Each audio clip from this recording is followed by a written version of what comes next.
नमस्कार, UP live देख रहे हैं आप और मैं हूं आपके साथ शिवम चतुर्वेदी। बुलेटिन की शुरुआत करते हैं। गोरखपुर दौरे पर पहुंचे सीएम योगी आदित्यनाथ ने जनता दर्शन लगाया और सीएम ने लगभग 200 से अधिक लोगों की समस्याओं को सुना। वहीं मौके पर मौजूद अधिकारियों को समाधान के निर्देश दिए। वहीं शिकायतकर्ताओं के मुद्दों को संवेदनशीलता से सुनने के निर्देश दिए। उन्होंने भूमि विवादों के मामलों में सख्त कानूनी कार्रवाई के भी निर्देश दिए हैं। तो यूपी सीएम योगी आदित्यनाथ गोरखपुर दौरे पर पहुंचे। सीएम योगी ने इस दौरान जनता दर्शन लगाया और सीएम ने लगभग 200 से अधिक लोगों की समस्याओं को सुना। इस दौरान मौके पर मौजूद अधिकारियों को समाधान के निर्देश दिए और लोगों की समस्याओं के निपटान की भी बात कही। शिकायतकर्ताओं के मुद्दों को संवेदनशीलता से लेने की बात कही। वहीं भूमि विवादों के मामले में सख्त कानूनी कार्रवाई के भी निर्देश दिए।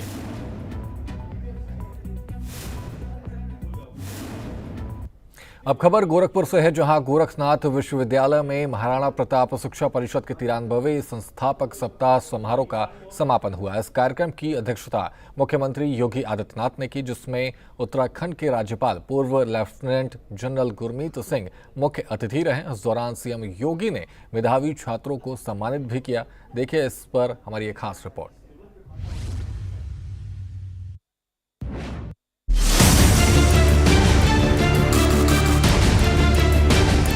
गोरखपुर के महायोगी गोरखनाथ विश्वविद्यालय के आरोग्य धाम परिसर में महाराणा प्रताप शिक्षा परिषद के 93वें संस्थापक सप्ताह समारोह का समापन हुआ।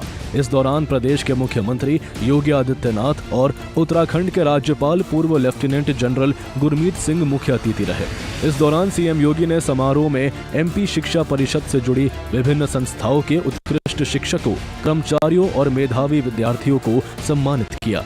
साथ ही प्रोफेसर यूपी सिंह के व्यक्तित्व और कृतित्व पर आधारित एक पुस्तक विमोचन भी किया। इस दौरान सीएम योगी ने कार्यक्रम को संबोधित किया और महंत दिग्विजय नाथ की जीवनी पर प्रकाश डाला। महाराणा प्रताप शिक्षा परिषद 1932 में महंत दिग्विजय नाथ जी महाराज ने इस संस्था की नींव रखी थी। संस्था की नींव के पीछे भी गुरु भक्ति थी, क्योंकि महंत दिग्विजय नाथ जी महाराज का जन्म तो इतिहास प्रसिद्ध मेवाड़ के उस राजवंश में हुआ था, जिसने देश और धर्म के लिए अपना पूरा जीवन समर्पित करने की एक लंबी परंपरा जहां रही है।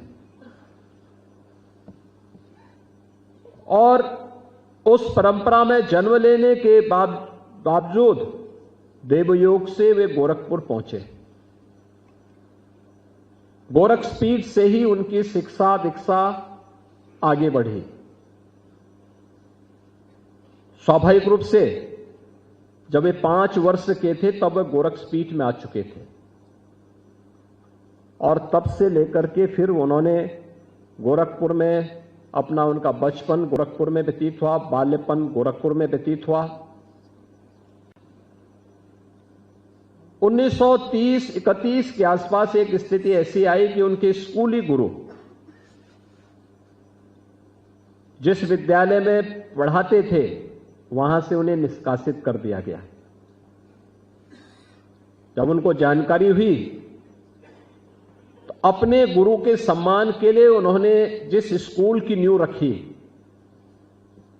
वही महाराणा प्रताप कॉलेज और आज महाराणा प्रताप शिक्षा परिषद के रूप में एक विराट वृक्ष के रूप में। तो वही सीएम योगी ने साप्ताहिक कार्यक्रम में हिस्सा लेने वाले छात्र छात्राओं को बधाई दी। सीएम योगी ने प्रतिस्पर्धा की व्याख्या करते हुए कहा कि जीवन में जीतता वो है जो हिम्मत नहीं हारकर धैर्य बनाए रखता है। हमारी हार तब होती है जब हमारा दृष्टि नकारात्मक होती है। यदि सब मिलकर आगे बढ़ेंगे तो कहीं भी अंधकार नहीं होगी और शॉर्टकट कभी जीवन को सफल नहीं बना सकती है। हमें प्रतिस्पर्धा का हिस्सा बना रहना चाहिए। इस दौरान सीएम योगी ने बढ़ती तकनीकी चुनौतियों के लिए छात्रों को चेताया और खुद को हमेशा तैयार रहने का आह्वान किया। लेकिन इस साप्ताहिक समारोह कार्यक्रम में जो विशिष्ट रूप से जिन्होंने स्थान बनाया है उन छात्र छात्राओं को यहां पर आज इस मंच के माध्यम से मुख्य अतिथि के सानिध्य में आज उन्हें यहाँ पे सम्मानित करने का काम यहाँ पर कार्य हो रहा है। मैं इस अवसर पर आप सभी छात्र छात्राओं को, जिन्होंने इस साप्ताहिक कार्यक्रम में प्रतिभाग किया, स्थान बनाया और आज उन्हें सम्मानित किया जा रहा है, उन्हें बधाई देता हूं, उनके प्रति अपनी शुभकामनाएं देता हूं। और इस अवसर पर मैं उनसे एक बात कहना चाहूंगा। आपने देखा होगा, प्रतिस्पर्धा जीवन में जीतता वह है जो हिम्मत नहीं हारता है, धैर्य बनाए रखता है। हमारे जीवन में हार कब होती है? जब हमारा दृष्टिकोण नकारात्मक होता है, दूसरों को कोसने की जो प्रवृत्ति है, अगर हमारे मन में यह भाव आ जाए कि अंधकार को क्यों धिक्कारे, आओ मिलकर दिया जलाएं, तो मुझे लगता है कि फिर कहीं अंधकार रहेगा ही नहीं। हर व्यक्ति मिलकर के एक साथ आगे बढ़ने लग जाए तो कहीं भी अंधकार नहीं रहेगा। जीवन में प्रतिस्पर्धा का महत्व क्या? सामूहिकता का, टीम वर्क का। एक स्वस्थ प्रतिस्पर्धा का हिस्सा बनने में कितना आनंद की अनुभूति होती है। ये केवल एक गेम में नहीं, बल्कि पूरी जनरेशन में वह उपयोगी होता है और हमें उसका हिस्सा अपने आप को बनाना पड़ेगा, उसके साथ अपने आप को जोड़ना पड़ेगा। दूसरा, शॉर्टकट का रास्ता कभी जीवन में सफलता नहीं प्रदान कर सकता, कभी नहीं। हमारी एकात्मिक संस्थाओं को हमेशा इस बात के लिए तैयार होना होगा कि तकनीक जितना आसान जीवन को कर रही है, उतनी ही चुनौतियां और कठिनाई भी हमारे सामने प्रस्तुत कर रही है।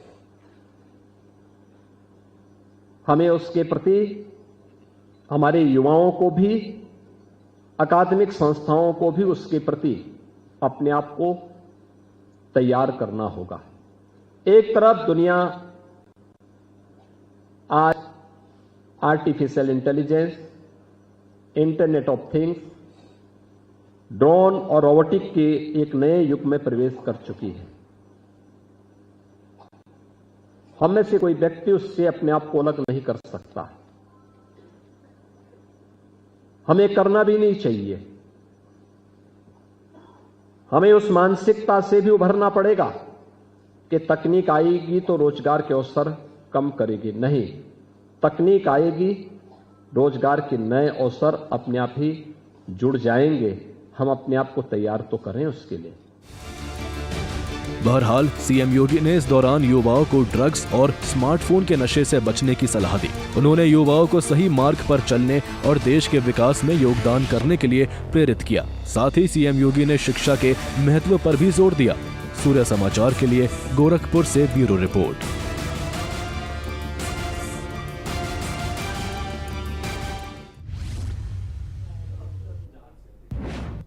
वहीं लखनऊ में डिप्टी सीएम ब्रजेश पाठक का अखिलेश यादव पर निशाना। एसआईआर के मुद्दे पर सपा प्रमुख अखिलेश यादव पर पलटवार किया है और सूची में मतदान के लिए अधिकृत लोगों का ही नाम हो। तो ब्रजेश पाठक ने कहा कि संभावित हार देखकर सपा के लोग बयानबाजी कर रहा है। वहीं बिहार की तरह यूपी में भी सपा का जंगलराज है और गुंडाराज हारेगा। तो संभावित हार देखकर सपा के लोग बयानबाजी कर रहे हैं। बिहार की तरह यूपी में भी सपा का जंगलराज, गुंडाराज हारेगा। तो निर्वाचन आयोग का है और हम सबका भी कर्तव्य है कि चुनाव में शुचिता बरकरार रखने के लिए उन्हीं मतदाताओं का, उन्हीं नागरिकों का मतदाता सूची में नाम हो जो भारत में मतदान करने के लिए अधिकृत हैं। उसकी परिभाषा भारत के संविधान में लिखी हुई है। हम सब कार्यकर्ता शुचिता, पारदर्शितापूर्ण चुनाव के लिए बूथवार करके गणना प्रपत्र फार्म जमा करा रहे हैं और मतदाता सूची के प्रकाशन के उपरांत फार्म 6, 7, 8 के माध्यम से नाम को जोड़ना, घटाना और पता परिवर्तन के लिए काम करेंगे। और इसमें किसी को दर्द नहीं है, केवल संभावित हार देख करके समाजवादी पार्टी के लोग इस प्रकार का बयान दे रहे हैं। बिहार में जंगल राज हारा है, बिहार में गुंडा राज हारा है, और उत्तर प्रदेश में भी समाजवादी पार्टी का गुंडा राज, जंगल राज कभी सत्ता में वापस उत्तर प्रदेश को नहीं लाएंगे। उत्तर प्रदेश माननीय मोदी जी की गरीब कल्याण योजनाओं से और लॉ एंड ऑर्डर से आज बहुत तेजी के साथ प्रगति कर रहा है। गोंडा में मुख्यमंत्री सामूहिक विवाह का आयोजन हुआ, जहां टॉमसन इंटर कॉलेज के मैदान में इस कार्यक्रम का आयोजन हुआ। आपको बता दें कि सामूहिक विवाह में 511 जोड़े परिणय सूत्र में बंधे, वहीं 430 हिंदू 81 मुस्लिम जोड़े सामूहिक विवाह में शामिल हुए। आपको बता दें कि कैबिनेट मंत्री दारा सिंह चौहान बतौर मुख्य अतिथि शामिल हुए। वहीं दारा सिंह चौहान कैबिनेट मंत्री इस कार्यक्रम में शामिल हुए। आपको बता दें कि 430 हिंदू 81 मुस्लिम जोड़े सामूहिक विवाह में शामिल हुए। कैबिनेट मंत्री दारा सिंह चौहान बतौर मुख्य अतिथि शामिल हुए। वहीं इस दौरान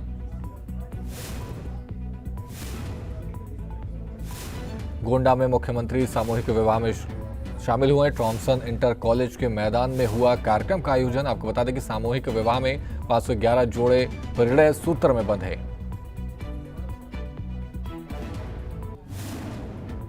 स्वागत योग कार्यक्रम है। आज जिस तरीके से उत्तर प्रदेश मुख्यमंत्री सामूहिक विवाह योजना इस गोंडा जनपद में आयोजित किया गया, कितने भव्य तरीके से, कितने साज सज्जा के साथ ऐसे तमाम जोड़ों की शादी आज हो रही है, करीब 511 की। इसके पहले हम आप लोग जानते हैं, अपने बुजुर्गों से पता कर सकते हैं, जो वह गरीब बाप जो अपनी बेटी की शादी के लिए सोचता था, जिसके पास 10,000 रुपया भी पास में नहीं रहता था, लोगों के दरवाजे पे जाता था, हाथ फैलाता था अपनी बेटी की हाथ पीले करने के लिए, वो भी पैसा नहीं मिल पाता था। लेकिन मैं बधाई दूंगा उत्तर प्रदेश के सबसे मुख्यमंत्री आदरणीय योगी आदित्यनाथ जी को, जिन्होंने 1 लाख रुपया तक का अनुदान देने का काम किया है कि हर गरीब, चाहे किसी जात का हो, किसी धर्म का, किसी मजहब का, हमारी सरकार ने किसी जात के आधार पर, धर्म के आधार पर, मजहब के आधार पर नहीं, बल्कि बेबस लाचार जिनकी शादी नहीं हो पाती थी पैसे के अभाव में, वो सारे गरीब माँ बाप को 1 लाख रुपया देने का काम किया। अब कितने धूमधाम से फेरे लग रहे हैं, कितने धूमधाम से पूरे गार्जियन, बाराती सब कुछ है। और इस गोंडा में 4,500 से ज़्यादा जोड़ों की शादी अब तक संपन्न हो चुकी है। वहीं पूर्व आईपीएस अमिताभ ठाकुर की पत्नी समेत गिरफ्तारी हुई है। आपको बता दें कि लखनऊ पुलिस की क्राइम ब्रांच टीम ने ये गिरफ्तारी की है और शाहजहांपुर रेलवे स्टेशन पर चलती ट्रेन से उन्हें गिरफ्तार किया गया है। आपको बता दें कि धोखाधड़ी पद का दुरुपयोग करने के मामले में ये गिरफ्तारी हुई है। वहीं क्राइम ब्रांच की टीम ने देवरिया कोर्ट में पेश किया है। आपको बता दें कि विश्वजीत श्रीवास्तव डीसीपी लखनऊ भी इस दौरान वहां पर मौजूद है और उन्होंने गिरफ्तार किया। पूर्व आईपीएस अमिताभ ठाकुर पत्नी समेत गिरफ्तार हुए हैं और लखनऊ पुलिस की क्राइम ब्रांच टीम ने उन्हें गिरफ्तार किया है। आपको बता दें कि शाहजहांपुर रेलवे स्टेशन पर चलती ट्रेन से उन्हें गिरफ्तार किया गया है और धोखाधड़ी पद का दुरुपयोग करने के मामले में यह गिरफ्तारी हुई है।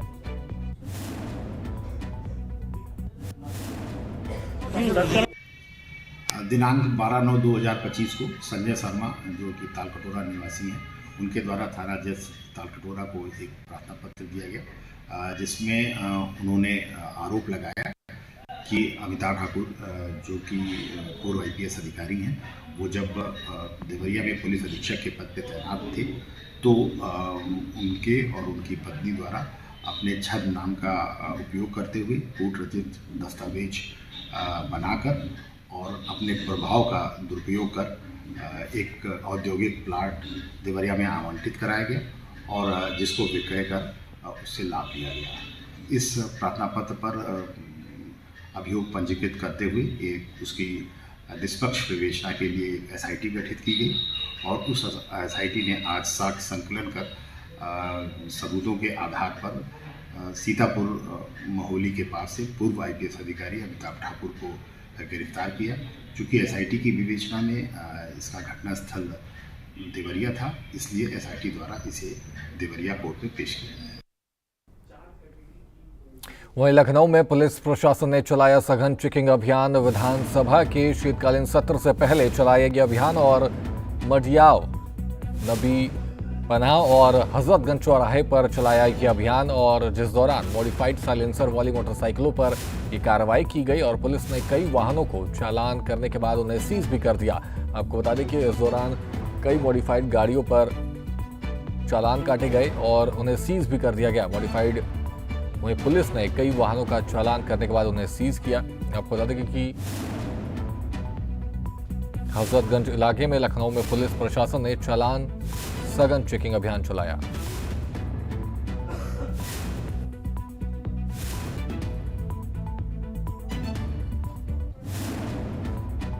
ये हजरतगंज थाना क्षेत्र में आज SHO हजरतगंज, उसके साथ साथ ACP हजरतगंज, ACP ट्रैफिक और स्वयं मेरे द्वारा यहाँ पर एक जो वाहन चालकों के विरुद्ध जो है उनकी चेकिंग कराई जा रही है। उनके जो प्रपत्र हैं, प्रपत्र भी चेक किए जा रहे हैं। साथ ही साथ जो बिना हेलमेट के हैं, विशेषकर 2 पहिया वाहनों के संबंध में ये चेकिंग भी है और उन पर जो नियमों की जानकारी है, जानकारी भी दी जा रही है, यथोचित हिदायत भी उनको दी जा रही है। साथ ही जो वायलेशन नियमों का इनके द्वारा किया जा रहा है उसके सापेक्ष आवश्यक विधिक कार्रवाई भी अमल में लाई जा रही है। वहीं फर्रुखाबाद में तेल चोरों के गिरोह से पुलिस की मुठभेड़ हुई है। आपको बता दें कि मुठभेड़ के दौरान एक चोर के पैर में गोली लगी है, वहीं 3 फरार हैं। ट्रांसफार्मर से तेल चोरी की घटना को अंजाम देते थे ये आरोपी। आपको बता दें कि आरोपी के पास से इको कार और चोरी का तेल बरामद किया गया है। वहीं पुलिस ने घायल आरोपी को अस्पताल में भर्ती कराया है। आपको बता दें कि ट्रांसफार्मर से तेल चोरी की घटना को अंजाम देते थे ये आरोपी, जिसमें आरोपी के पास से इको कार और चोरी का तेल बरामद किया गया है। पुलिस ने घायल आरोपी को अस्पताल में भर्ती कराया है। और अपराधियों के रोकथाम के लिए चलाए जा रहे अभियान में जनपद फतेहगढ़ पुलिस को आज एक भारी सफलता हासिल हुई है। विगत कुछ दिनों में थाना मोहम्मदाबाद और नवाबगंज क्षेत्र में ट्रांसफार्मर का तेल व सामान चोरी की कई घटनाएं सामने आई थीं। इन घटनाओं के अनावरण हेतु SOG टीम और थाना मोहम्मदाबाद की टीम सक्रिय थी, जिसमें आज मुखबिर खास की सूचना मिली कि यह गैंग नहरिया के आसपास सक्रिय है। जब SOG और थाना मोहम्मदाबाद की टीम ने इनकी घेराबंदी की तो इस गैंग ने पुलिस को देखते ही उन पर फायर किया। जवाबी कार्रवाई में एक व्यक्ति जिसका नाम सनी सिंह पुत्र सुख निदान निवासी बासमई थाना नवाबगंज है, इसके पैर में गोली लगी और इसके 3 साथी अंधेरे का फायदा उठाते हुए फरार हो गए।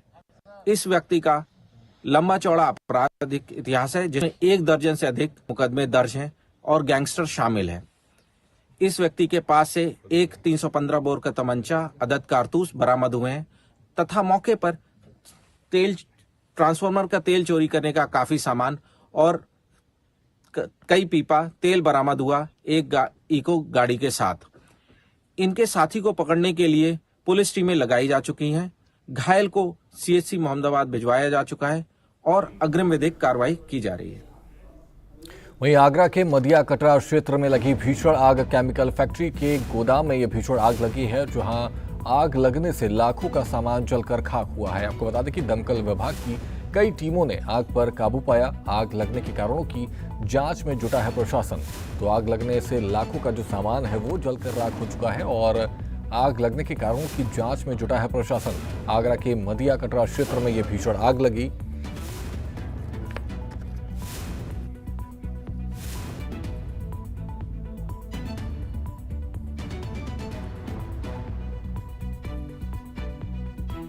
आपको बता दें कि दमकल विभाग की टीमें मौके पर पहुंची और इस दौरान आग पर काबू पाया और आग लगने की जांच में जुटी है पुलिस। वहीं यूपी पुलिस गौ तस्करों और बदमाशों के खिलाफ लगातार कड़ा रुख अपना रही है। बीते मंगलवार को भी प्रदेश में कई जगह पुलिस और बदमाशों के बीच मुठभेड़ की घटना देखने को मिली है। प्रदेश में ये घटनाएं कहां पर हुई, देखिए इस रिपोर्ट में।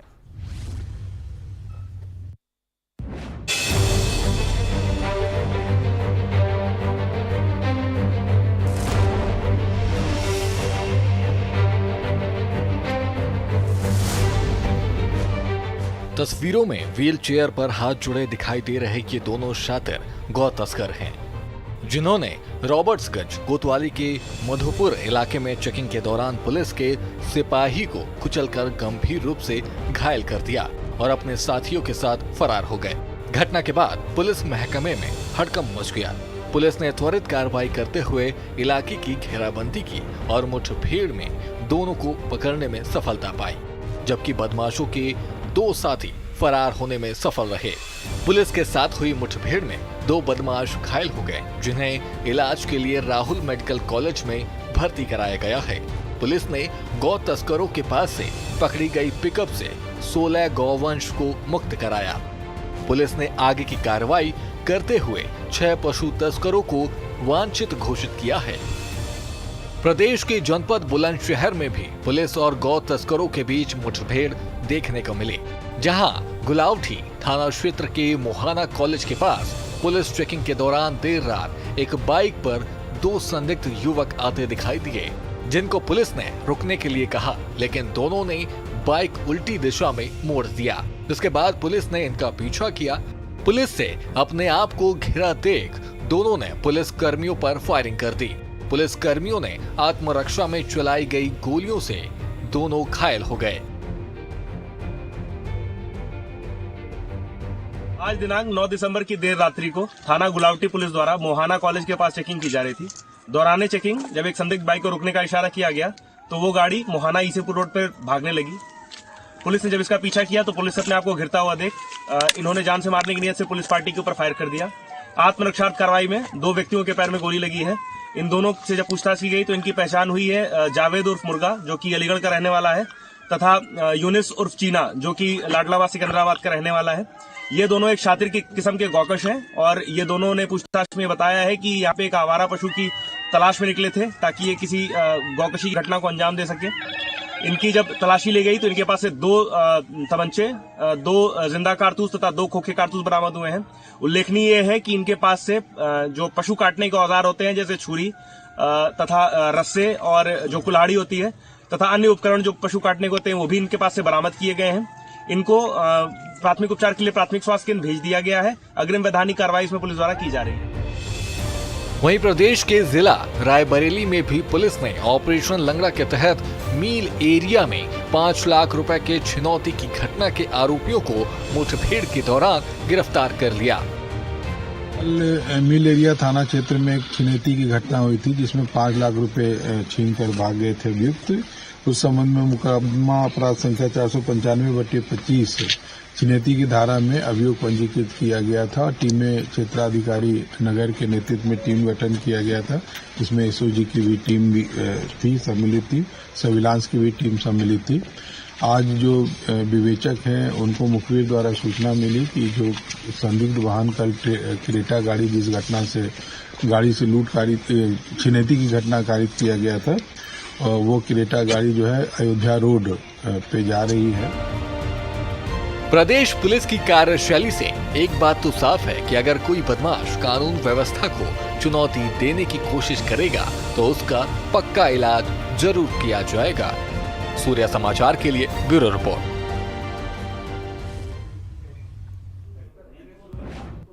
फिलहाल यूपी लाइव में इतना ही। आप बने रहिए सूर्य समाचार के साथ। नमस्कार।